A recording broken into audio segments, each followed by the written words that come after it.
Hey, how you doing? I'm Broxy, and today we're testing the 2013 CRF450R and with Dirt Rider Down Under at our secret location in Tauranga.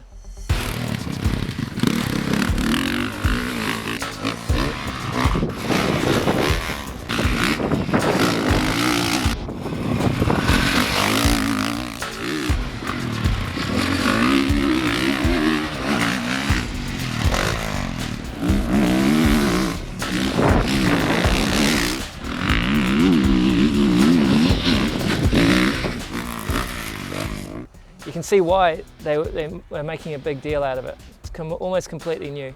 The frame and all the plastics, the swing arm, even inside the engine, it's all been totally redone. For something different, you've got the exhaust there, the twin exhaust that they've gone back to. That came out in the 250s a few years ago, and they've since gone back away from that. Honda says it's for centralizing the mass, trying to keep everything central. And you can see from the profile view, it definitely looks like there's a lot less sticking out the back. As to the sound, it did definitely take a lot of the bark out of these bikes. Honda have had in the past, they've had to cover up all the holes in the airbox and all these things to try and keep the noise down as much as they could. They must have, with the twin exhaust, they've been able to bring the sound down enough that they've gone away from hiding away the airbox completely. And they've got some holes in the side now, so they must be happy with all that. A part of the ergonomics that's changed with the double exhaust is it sticks out a lot more on the number plates there on both sides, which I guess would be evening it up. If you've got one black eye, you might as well make it two. But it's not a bad thing because the lumps are far enough back that if you're getting your weight back that far, you're going to be in trouble anyway, and it's not too far forward that it's going to throw you forward.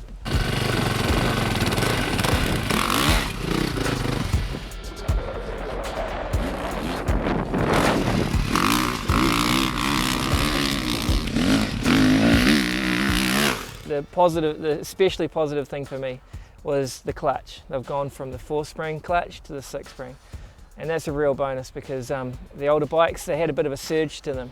Click it into first and you want to ride away smoothly and you feel like a bit of an egg.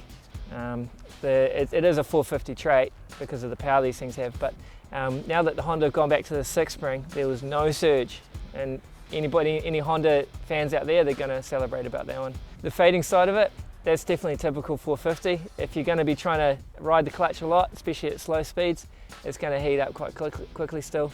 But now with the 6-spring clutch, I've definitely got a lot more confidence that it's not going to overheat any sooner than any other bike.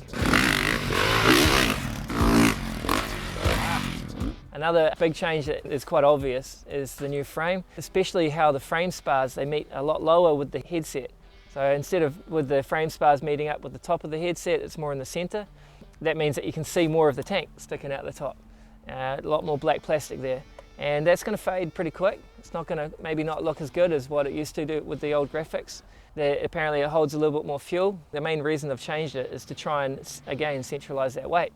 So the frame's a lot lower at the front, and as soon as you hop on the bike, you actually do notice it.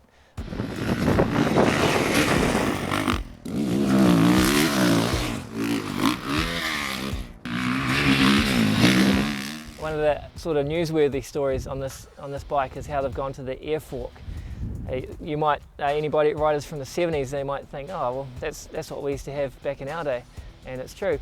But this is obviously high technology, a lot more recent than that. And the main reason they've gone that way is adjustability, so that you can effectively change the spring rate just through using a little bicycle pump kind of system. It's going to mean that you don't have to go so much to buy new springs and do things with the suspension gurus. You can actually experiment with it yourself in your backyard. Whether you have to adjust that and check it every time before you go riding, that might be a downside. You'll find that even with different temperatures, I think different altitudes, the PSI inside the fork is going to change. So you're going to have to check it alongside how you check your tyres.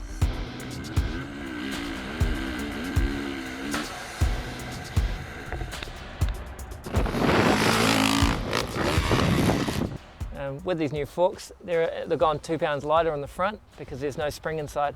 It also means that there's a lot more room in there for the valves and everything to do their work, which is good. It's going to help it to not overheat as much. There's going to be more room for changing and adjusting, things like that. So the S-spring fork is definite, gets a thumbs up from me. It handled well out on the track, and it definitely felt like there was no problems at all with soaking up stuff. And also it's going to be adjustable, okay? And I really love that because with a standard bike, I find that the forks are way too soft, so you just resort to having to wind it up a few clickers. But with the Air version, then you can actually just pump a few more PSI in there, and it's going to be straight away into more of a race-ready sort of machine for someone like myself. So with the lighter spring, lighter forks, you'd think that the overall weight has gone down. It's actually not true. You can actually just look at the bike and look at the swing arm especially, it's quite a beefy kind of a system. So that almost looked like there's more weight there. Don't take me for gospel on that one. But then the engine looks heavier, okay? Now that's a total misnomer, all right? It's more of a visual illusion because the exhaust is a lot thinner. It's not as fat as it used to be, it runs lower. Looking from the side, you can also see where the engine is braced to the frame through the head there, and those engine braces are a lot smaller, and they're leaned back than the 2012 version. What that effectively does is it gives you a lot more view of the engine, and so it makes the engine appear to be more squat. It makes it look a bit heavier, and there's new bits and pieces in there that you can see that you couldn't see before. Inside the engine, they've gone and beefed up some of the gears, especially third gear. I think it might be a little bit more high ratio as well, which is a nice plus. As to power-wise, they've made some changes inside with their heads and how everything works. I could feel that while the 2012 was powerful, it was definitely on the low end of the scale in the 450s. This new bike here, it doesn't feel like the single overhead cam is limiting it anymore. There's more bottom end, more mid, and even up top, I didn't find it wound out early, and it felt like it pulled really well.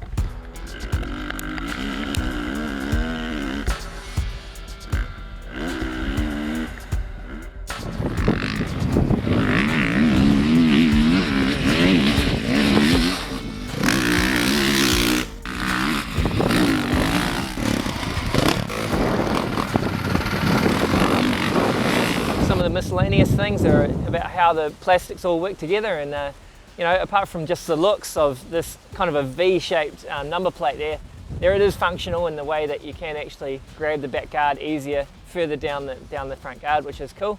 Back guard makes it easier to lift up on the stand and all that.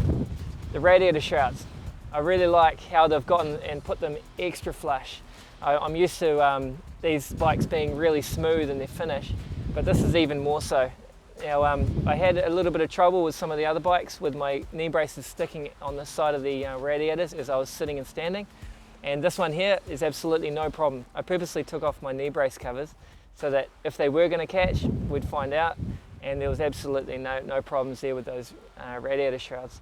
Looks, the jury's out on that side. I mean, to be honest, it looks more like a Yamaha than anything now, but if in saying that, it's probably on the cooler side, I'd say.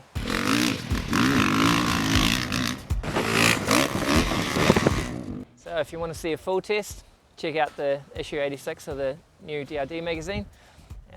Did a test done by yours truly, and then if you liked what you see, you're going to be able to get your hands on one of these little puppies in your local Honda dealer very shortly.